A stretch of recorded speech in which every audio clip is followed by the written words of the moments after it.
sini. Hondamu apa? Mio. Ya marah di sini. Honda kok Mio? Mio itu Yamaha. Masa ada Pepsodent disebut odol? Yang itu kadang dicontoh ibu-ibu Madura kalau lebaran usil seluruh bungkusnya kongwan isinya rengginang.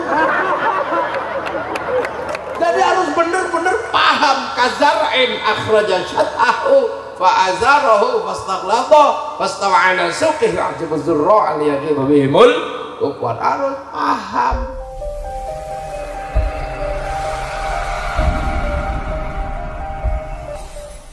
Sampai akhirnya Islam bergerak terus, masuklah Islam ke Nusantara. Masih utuh kecintaan para ulama Nusantara pada Rasulullah, di mana Rasulullah dalam setiap beribadah pakai baju jubah, masih utuh dipakai.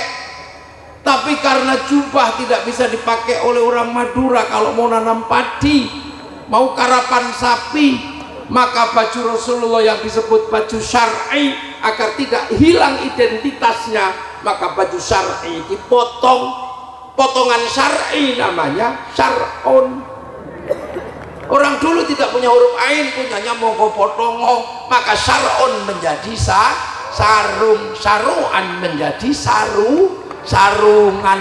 Ini identitas santri. Masih lengkap, pelajarannya masih lengkap. Dimana ketika membawa Allah ke Nusantara, orang Nusantara tidak mengenal Allah tapi mengenal pangeran. Tidak ada masalah. Inilah yang dilakukan. Masuk ke sebuah negara adalah untuk menanam. Enggak, karena ayat Al-Quran menjabarkan wakafa billahi syahida. Ini zaman Rasulullah sendirian, Muhammadur Rasulullah walladzina ma'ahu, menjelaskan era para sahabat. Asyidda'u 'alal kuffar rahama'u bainahum. Ini adalah eranya sahabat asyidda 'alal kuffar, saling mengasihi. Eranya khulafaur rasyidin. Tarahum ruk'an sujadan yabtaghuna fadlan minallah wa ridwanan simahum fi wujuhi min atharis sujud. Eranya ulama tasawuf, eranya ulama fikih. Setelah itu adalah era menanam di tempat yang jauh. Mathaluhum fit Taurat wa mathaluhum fil Injil kazar'in.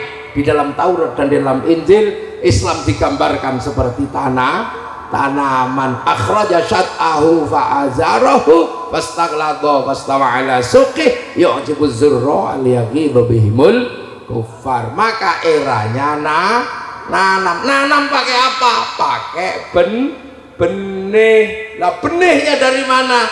Dari Rasulullah Muhammad sallallahu alaihi wasallam. Benih ditanam pakai cara sini, Allah ditanam dengan cara sini pakai pangeran. Tilmidun muridun, tanam cara sini pakai santri. Syaikhun ustadzun, pakai kiai. Makanya kiai bukan bahasa Arab. Makanya kalau kiai ngumpul nggak bisa dijamakkan menjadi kuyaha, nggak bisa. itu syat namanya loh. Gitu. Nah itu akhirnya kalau orang tidak sadar, oh ini cara nanam. Mulai sholat dengan sembahyang, terus diajarkan pelan-pelan.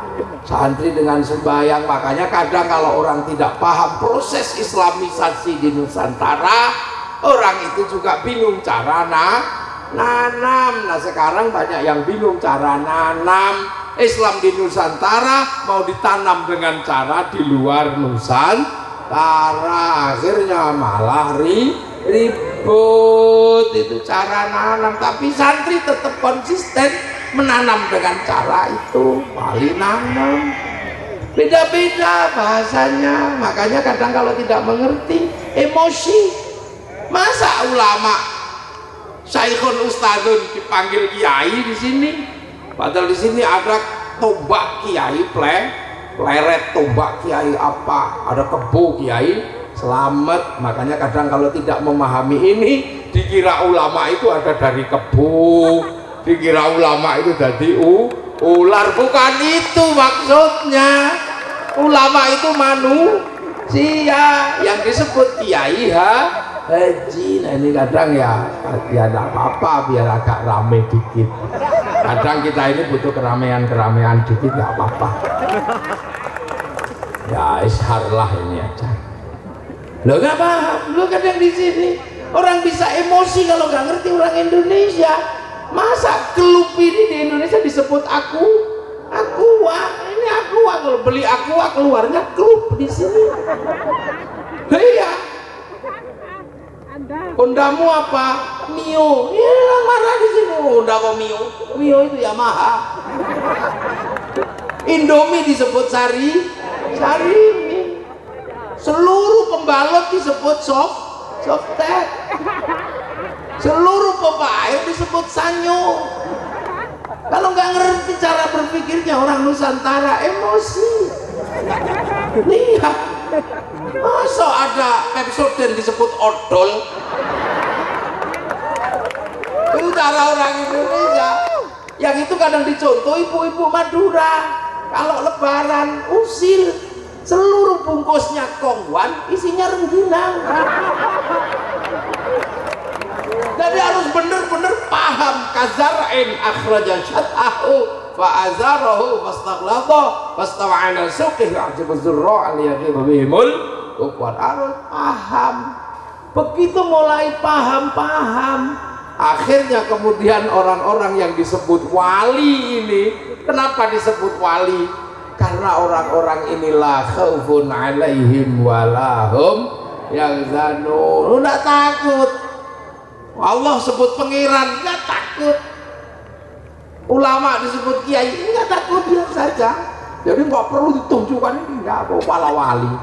Nah kenapa? Karena sebelum Islam datang, yang memegang kendali agama para Brahmana. Brahmana itu nggak takut apa-apa, karena Brahmana tidak ngurus dunia. Itu kasta tertinggi dalam agama Hindu, Brahmana. Di bawah Brahmana ada kesatria, para raja. Raja tidak boleh ngomong agama. Di bawahnya ada Wesya, pegawai negeri, nggak boleh ngomong agama. Di bawahnya ada Sudra, ada pedagang, ada petani, orang-orang kaya, itu Sudra, nggak boleh ngomong agama. Di bawahnya ada yang peminta-minta, paria. Di bawah paria ada tukang ngutil, ngentit itu kucah.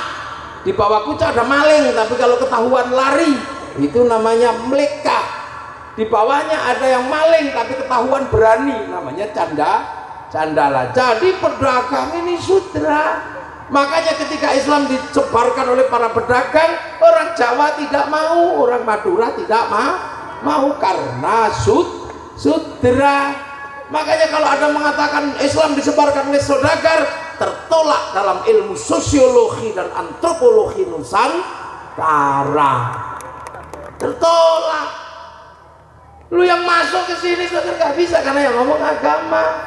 Jadi harus benar-benar yang sekelas Brahmana, dan itu kelasnya wali. Makanya yang menyebarkan Islam para wali. Dan di samping para wali, Islam di Nusantara ketemu dengan peradaban besar. Ada peradaban Nusantara yang mempersatukan dari Sabang, Madagaskar sampai semenanjung Australia, sampai ke New Zealand, sampai ke sebelah Hawaii, sampai ke separuh Korea. Itu dipersatukan waktu itu oleh sebuah kekuatan besar, namanya kekuatan Singasari dan Majapahit. Dan yang harus kita ketahui, konseptor pemersatu Nusantara pertama kali adalah orang Madura, namanya Arya Wiraraja. Maka sampean juga bertanggung jawab kepada Nusantara. Jangan memulai perpecahan Nusantara dari Madura, karena Madura adalah yang punya konsep pertama kali tentang Nusantara, Arya Wiraraja. Sebelumnya itu menjadi Majapahit datang para ulama. Majapahit sudah bangsa besar, bukan bangsa kecil. Kenapa? Karena bangsa yang memiliki segalanya adalah bangsa yang ada di Nusantara. Dari dulu bangsa ini memiliki segalanya. Makanya dari dulu bangsa ini bukan bangsa kecil. Jadi Islam datang ke sini bukan ketemu dengan orang barbar, bukan ketemu dengan orang yang tidak berperadaban, tapi Islam ke Nusantara ketemu dengan peradaban tinggi, sebuah kerajaan besar namanya Majapahit, punya kitab tata negara yang sekelas dunia namanya Negara Kertagama karya Empu Prapanca, punya kitab hubungan sosial kelas internasional namanya Suta Soma, yang di situ sudah mengenal berbeda-beda tetapi tetap satu jua. Maknanya apa? Sudah memahami ya ayuhan nas inna khalaqnakum min dzakari wa untha wa ja'alnakum syu'uban wa qabaila lita'arafu. Sudah mengerti orang sini, sudah nggak ribut, antar agama sudah rukun, antar kekuasaan sudah rukun. Kenapa antar agama rukun? Karena perang agama terbesar pertama kali ada di Nusantara tahun 820, Hindu Buddha. Hindu diwakili wangsa Hindu diwakili oleh wangsa Sanjaya, Buddha diwakili wangsa Shailendra. Raja Hindu namanya Panukuh sampai takut jadi raja. Raja Shailendra namanya Garung, semakin keras kepada Hindu. Akhirnya apa? Terjadi perang. Orang Hindu takut perang, akhirnya pergi ke India belajar ilmu arsitektur, pulang dikenal dengan nama Resi Gunadharma. Akhirnya kemudian yang Buddha semakin kuat, akan tetapi ketika bangun tempat ibadah tidak bisa. Kenapa? Nggak punya arsitek. Akhirnya orang Buddha cari arsitek, ketemu orang Hindu namanya Panukuh, dibangunlah candi Buddha, arsiteknya Hindu, lahir candi besar namanya Sambara Budura yang dikenal dengan nama Borobudur. Akhirnya kemudian anak si Semaratungga namanya Pramodawardhani yang anti Hindu jatuh cinta sama Panukuh yang orang Hindu. Sampean bayangkan, raja anti Hindu, anaknya jatuh cinta sama orang Hindu. Akhirnya menikahlah anak Raja Buddha dengan anak orang Hindu. Akhirnya yang menjadi pewaris kerajaan Buddha orang Hindu namanya Panukuh, bergelar siapa? Rakai Pikatan. Jadi dalam sejarah bangsa ini kalau konflik jangan terlalu serius, apalagi pilpres. Sudah hentikan konflik itu, khawatir anakmu saling jatuh cinta. Itu berat, sakit nanti. Sudah, makanya saya sangat berbangga Indonesia punya resolusi konflik di mana Bapak Prabowo bisa bergabung dengan Pak Jokowi atas nama apa? Demi bangsa Indonesia. Ini pembelajaran besar. Akhirnya rukun Sriwijaya, bangsa Shailendra pindah ke Palembang bangun Sriwijaya, besarlah Sriwijaya. Yang namanya wangsa Sanjaya geser ke timur dipimpin Sindok bikin wangsa Isana, besarlah kerajaan Singosari. Ketika kemudian menjadi Majapahit dirukunkan dalam Bhinneka Tunggal Ika. Semenjak itu bangsa ini saling jaga, yang Hindu jaga Buddha, yang Buddha jaga Hindu. Ini artinya apa? Pemaknaan lakum dinukum waliyadin. Jadi ketika Islam datang dengan lakum dinukum waliyadin, di sini sudah punya prinsip saling menjaga antar agama, tidak tercampur dalam peribadatan tapi saling jaga. Makanya dalam situasi yang ruwet kalau ada banser jaga gereja, jangan kamu maki, karena itu adalah warisan asli bangsa Indonesia. Di Bali yang jaga masjid Pecalang, yang terakhir yang jaga masjid di Selandia Baru orang Kristen. Artinya dunia memang saling jaga, jangan saling olok-olok. Dulu olok-olok karena belum ada Selandia Baru di mana orang Kristen jaga gereja. Sekarang kalau Natal semua ikut saling menjaga, bareng-bareng banser. Ada kokamnya Muhammadiyah juga ikut jaga, semuanya jaga. Di Jakarta semuanya saling jaga. Lo ini lo bangsa Indonesia, sudah rukun, peradabannya besar. Bangsa ini dari dulu sampai sekarang besar. Makanya apa? Rapat terakhir di Jerman mengatakan 2040 dunia akan mengalami krisis yang melebihi dari krisis corona. Apa itu? Satu, krisis pangan, yang kedua krisis air, yang ketiga krisis energi. Dan keputusannya yang sangat membahagiakan, kalau krisis pangan, krisis air, dan krisis energi terjadi, satu-satunya bangsa yang selamat tidak kena krisis itu bangsa Indonesia. Jadi kita ini tunggu aja, hati-hati. Makanya kalau dipecah belah jangan, karena 20 tahun lagi seluruh dunia akan datang ke sini cari air, akan datang ke sini cari makanan, akan datang ke sini cari energi. Sekarang semuanya sudah datang ke sini belajar kerukunan cara Islam ala Nahdlatul Ulama. Ini sudah terjadi sekarang. Makanya dulu yang disebut gudiken, disebut kedonya miring, sarungnya ngelenting. Ini mampu sekarang menjadi tulang punggung Islam dunia, ahli sunnah wal jamaah. Maka kita ini paling berbahagia jadi orang NU. Dan itu warisan siapa? Warisan Syekhona Khalil Bangkalan, nenek moyang kita semua. Kalau kau yang memulai, jangan sampai kau yang mengakhiri. Tugasmu berat mengemban misi Nahdlatul Ulama, gak main-main. Ayo, ini yang depan-depan ini, nah ayo, berat tuh NU. Makanya sekarang sudah mulai banyak yang jealous. Kenapa harus NU? Kenapa bukan kita? Ya udah, oh ini bang waktunya NU. Udah iseng bikin koin miliaran. Coba kalau NU itu tiba-tiba iseng gitu nanti. Seluruh warga NU sekarang sudah separuh warga Indonesia adalah Nahdlatul Ulama. Penelitian terbaru sudah mencapai lebih dari 100 juta.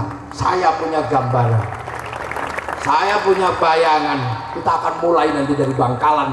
Kalau bisa kita kumpul bersama-sama bikin gagasan. Seluruh warga NU nabung 1 juta selama 5 tahun.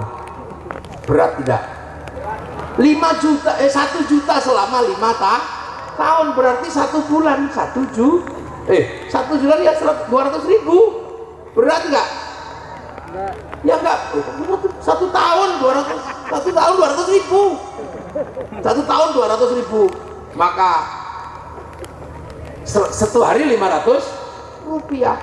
Dalam waktu 5 tahun kalau gerakan itu terjadi, Nahdlatul Ulama dalam 5 tahun akan punya uang 100 triliun. Kalau itu terjadi dalam waktu 10 tahun 200 triliun. Apalagi kalau kemudian dalam waktu 1 tahun ada yang sampai 5 juta, dalam waktu 1 tahun bisa 500 triliun. Dan itu jadi dana abadi umat. NU akan menanggung negara, NU akan menanggung finance dunia. Kita doakan semoga itu berhasil. Al-Fatihah.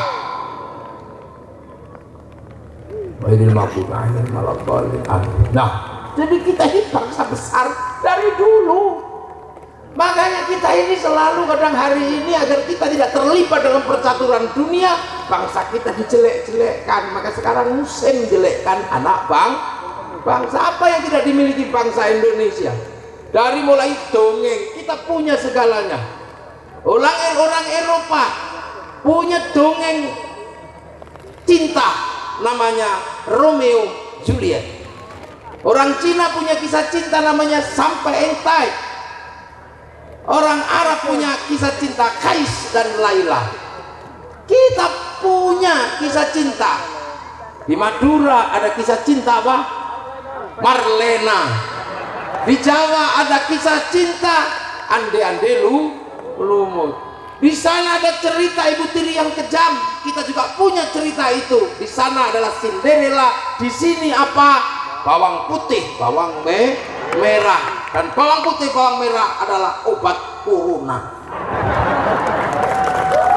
Sana punya kisah orang kuat namanya Samson. Orang Madura punya Joko Tole. Di Jawa punya Bandung Bondowoso. Orang sana punya Apa punya binatang bisa ngomong namanya kura-kura ninja, kita punya kantil Juliti Timur, punya segalanya. Apa yang nggak kita punya? Hah? Loh ya, keindahan musik Nusantara itu ada alat musik namanya terbang, alat musik dari Arab terbuat dari kayu dan kulit. Di Eropa ada alat musik namanya gitar terbuat dari kayu dan tali. Tapi bangsa Nusantara punya alat musik namanya gamelan terbuat dari logam. Artinya hanya bangsa yang punya ilmu pertambangan yang maju dan penguasaan metalurgi yang mapan mampu membuat alat musik dari logam. Tuh. Jadi bangsa ini dari dulu paling punya kekuatan. Makanya bangsa Cina kalau marah dengan orang-orang di luar Cina yang memproduksi gandum, orang Cina akan kelabakan. Karena kalau embargo gandum nggak boleh masuk Cina, Cina nggak bisa makan. Makanya gandumnya diawetkan, dibikin panjang namanya mie. Cara makannya pakai sumpit, pakai mangkok biar awet. Kalau menggunakan cara makan orang Madura dicamuk habis. Bisa. Orang Amerika nggak bisa ngimpor gandum, nggak bisa ngimpor bawang bombay, dia nggak bisa merasakan nikmatnya masakan. Apalagi orang Afrika makanannya susah, nanam padi dimakan sama burung pipit, burung emprit, manuk kedi. Orang Madura bilangnya manuk kedi, dimakan itu habis karena jutaan masian. Makanya diimpor oleh orang Madura, dijual 10 juta satu ekor, namanya black strut. Lu udah ngerti black strut itu kedi Afrika.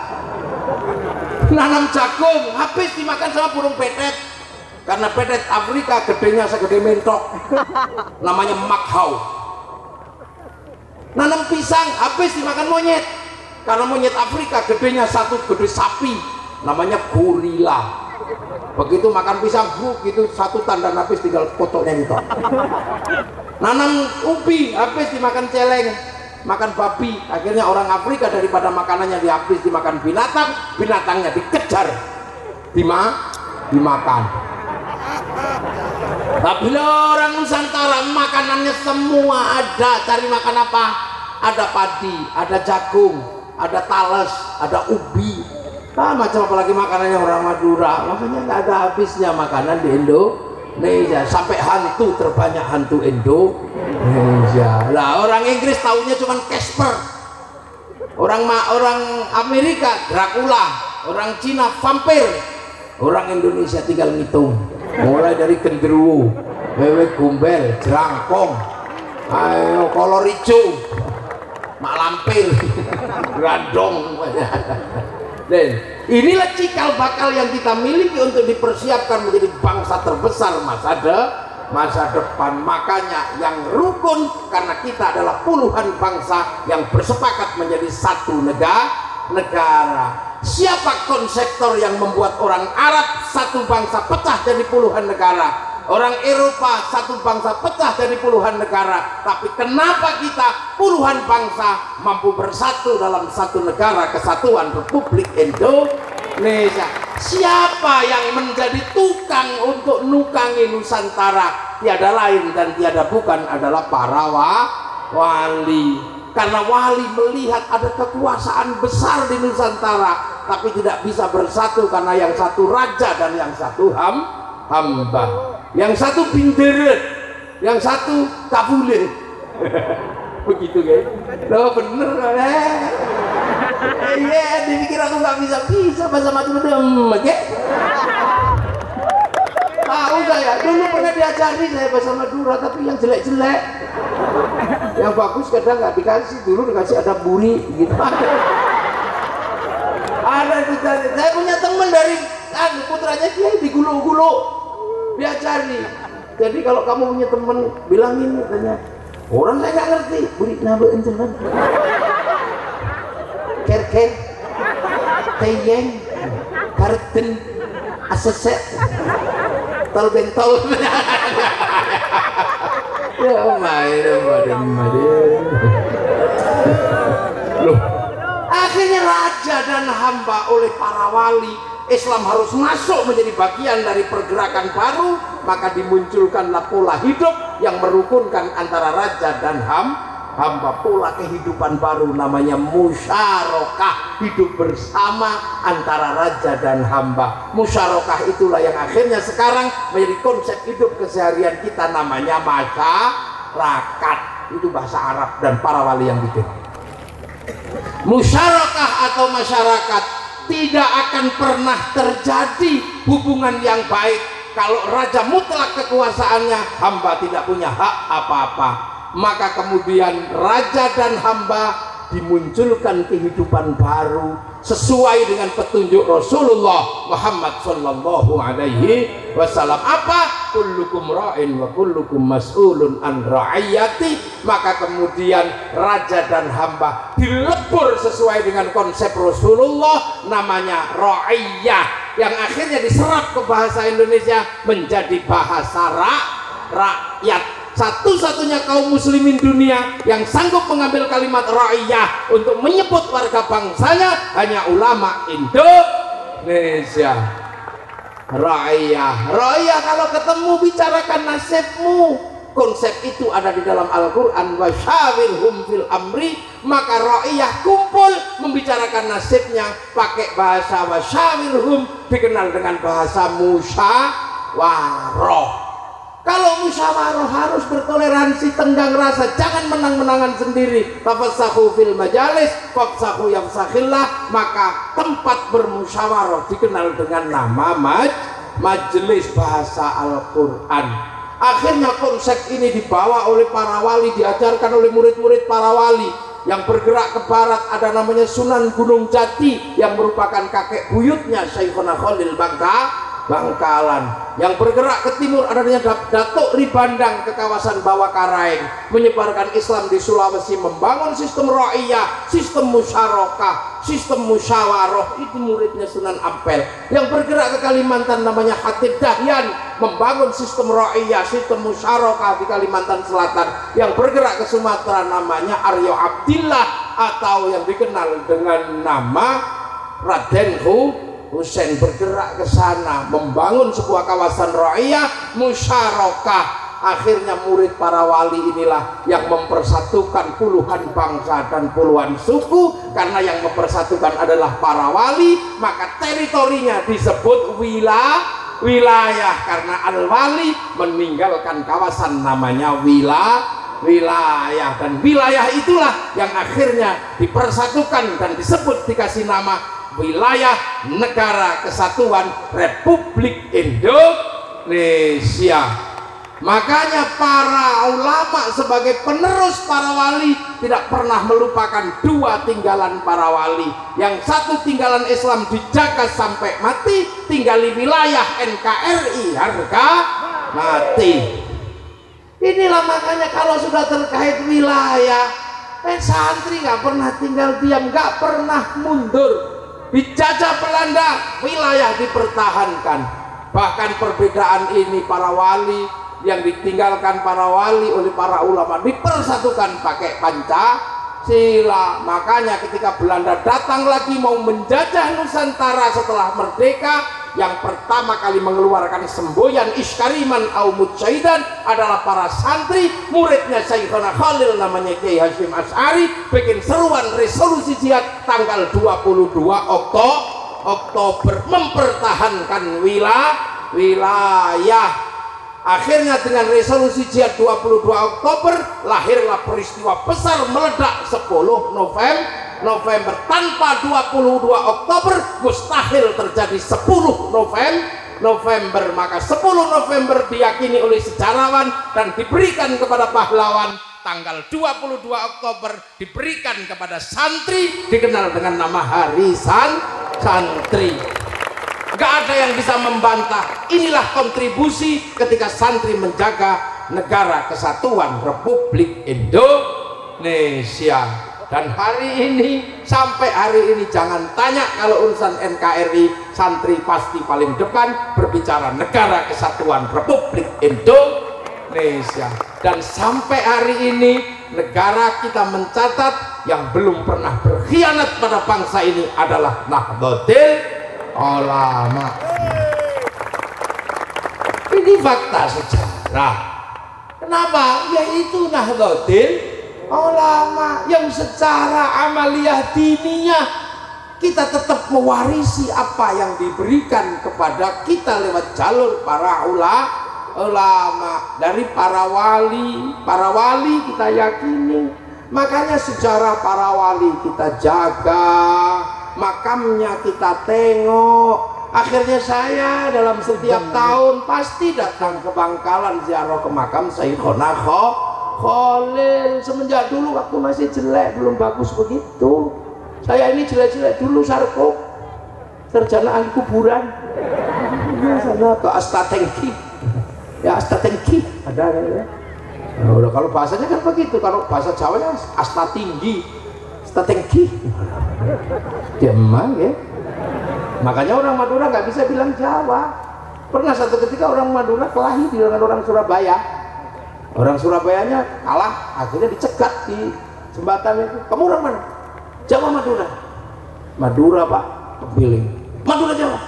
Jawa Pak, lolos. Akhirnya orang Maduranya mikir, kalau aku bilang Madura nanti ditempelin, aku harus bilang Jawa. Kamu Madura Jawa? Jawa. Ini terpilih juga.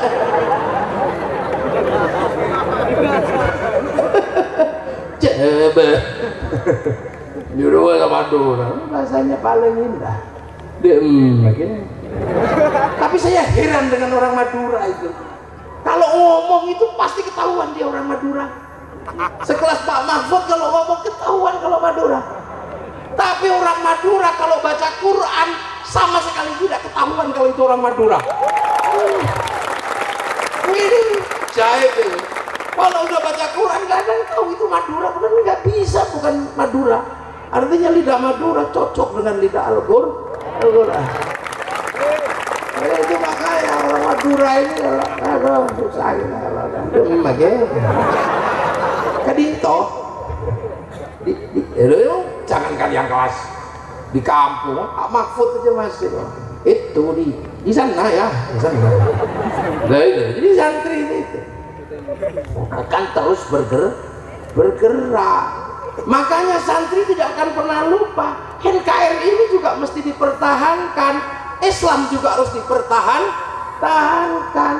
Dan untuk menjaga NKRI, santri punya cara yang luar biasa membangun sistem keagamaan yang sinergi dengan pembangunan bangsa dengan satu semboyan besar, wa'tasimu bihablillahi jami'an wa la tafarraqu.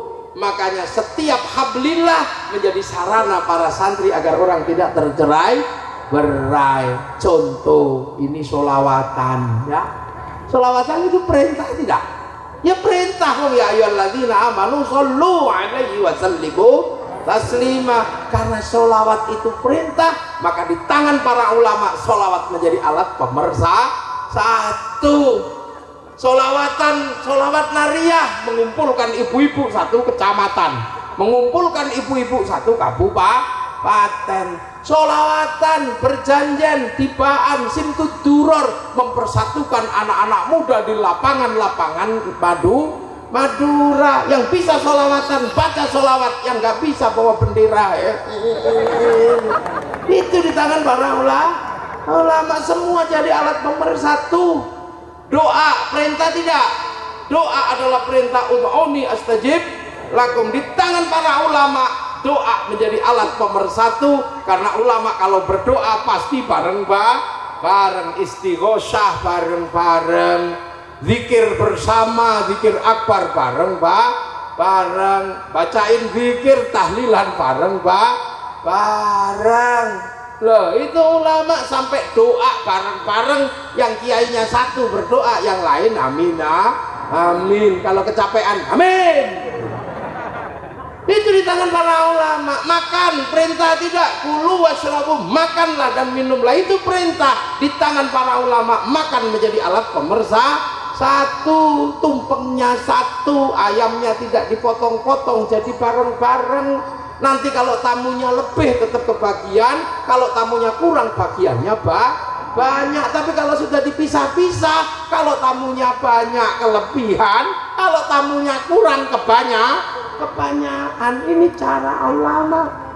Kuburan untuk didatangi perintah tidak? Perintah. Fazuruha, Rasulullah merintah. Maka di tangan para ulama kuburan menjadi alat pemersatu. Datang ke kuburan-kuburan bersama sama, akhirnya ziarah pun menjadi bagian dari persatuan. Lihat di makam Syekhona Khalil, kita bisa lihat persatuannya. Ada satu rombongan datang, la ilaha illallah, la ilaha illallah. Ini belum rampung, rombongan satunya datang, ila hadratin nabiyil mustafa Muhammadin sallallahu alaihi wasallam, Fatihah. Ini belum selesai, rombongan satunya datang, astagfirullah. Ini belum selesai, rombongan satunya datang dengan bahasa yang berbeda, bahasa Madura. Madura. Yang satu rombongan datang nggak pakai ngomong, bawa megapun. Rombongan dari Sumeneb ditunggu di bis. Rukun kan, jangan begitu, enggak. Makanya di tangan para ulama makbarah menjadi alat pemersatu. Makan jadi alat pemersatu. Itu prinsip wa'tasimu bihablillahi jami'an wa la tafarraqu. Tapi di tangan yang lain alat pemersatu menjadi alat pemecah belah. Makan yang tadinya bersatu dibid'ahkan menjadi makan sendiri. Doa bersama-sama yang tadinya istighosah jadi alat pemersatu dibid'ahkan, akhirnya doa sendiri. Akhirnya tidak ada alasan untuk bersatu, maka kemudian bangsa diambang perpecahan. Tapi di tangan santri bangsa akan tetap bersatu, negara akan kuat.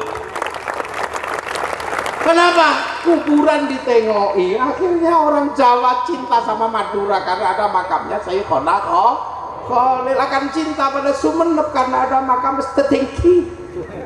Orang Madura menjadi cinta sama Surabaya karena ada makam Sunan Ampel.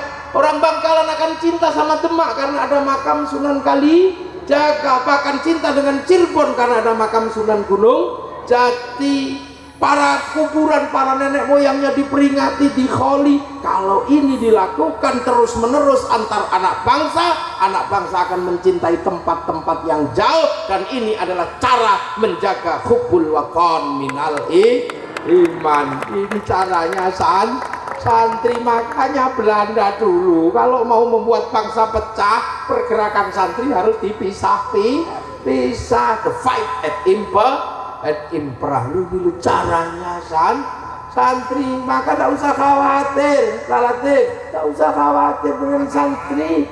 Pak tentara tidak usah khawatir dengan santri.